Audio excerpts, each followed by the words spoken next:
Tonight, we are hosting a debate in Colorado's closest congressional race. It's Next presents the race for Congress, a debate between Democratic Congresswoman Yadira Caraveo and Republican challenger Gabe Evans. It is the only live debate in the race, and it will air at 6 p.m. tonight in place of Next. And you can watch it live on 9 News, and you can also stream it on 9 News Plus. So joining us now to preview the debate, one of the moderators and, of course, hosts of Next, we got Kyle Clark with us. Very excited. So, Kyle, I think of your last moderation of a debate, right? Yep.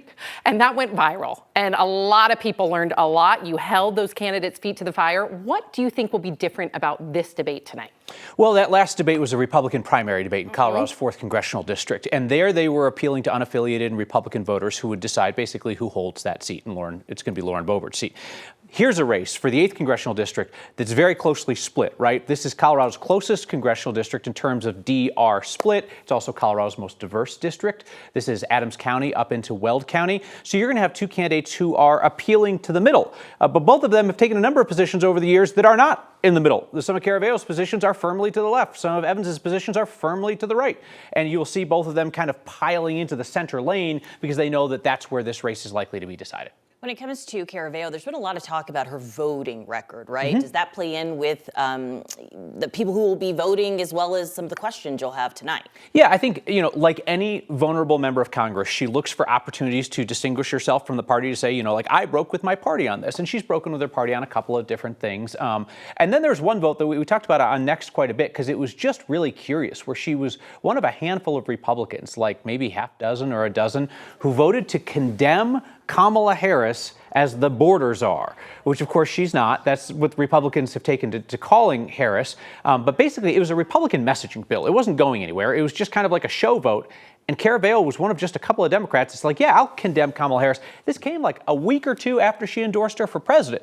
So that was pretty wild. That'll be an interesting topic that it's going to come as no surprise to her or to anybody watching that we're going to want to discuss that tonight because we've asked to discuss it with her and we couldn't work out a time to do that. Oh, now you have that time. Yes. We've got a time at 6 o'clock tonight. How about that? Yes. Did you set any sort of ground rules for tonight? Sure. Oh, that's such a great question, right? Because ground rules about debates are a big thing on the national stage this year. So we have the same ground rules that we have for every single debate, which is simply that candidates will have a minute to answer questions. There will be redirect and rebuttal at the moderator's discretion. That's me and Marshall Zellinger.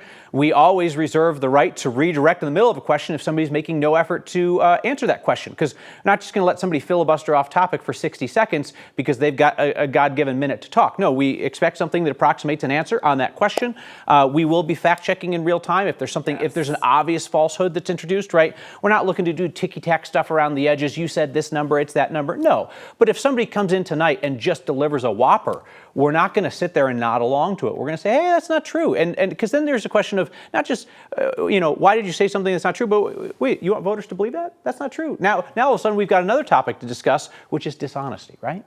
Well, speaking of topics, immigration, education, sure. These are things you expect to discuss tonight. Yes, indeed. We've been talking to some voters in the 8th Congressional District. Angeline McCall from our Next team has been up in Greeley and then in Adams County talking with voters about what they're concerned about. Heard a lot about the impacts of unchecked immigration on our community. Let's listen to what some folks had to say about that.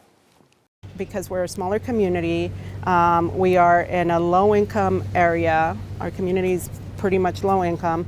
And so there's all of these needs here. Yet we get less resources from our government to be able to provide the same services that every other child in the state receives or is eligible for. We need to make sure we're funding education, the needs of education, especially as we bring more people in that are ML, multiple linguistic. We have kids that are 16 years old moving into Greeley with no formal education. They need to be educated. But as an old principal, I also tell you that when that kid comes into my school, the likelihood that he's going to get a high school diploma is not high.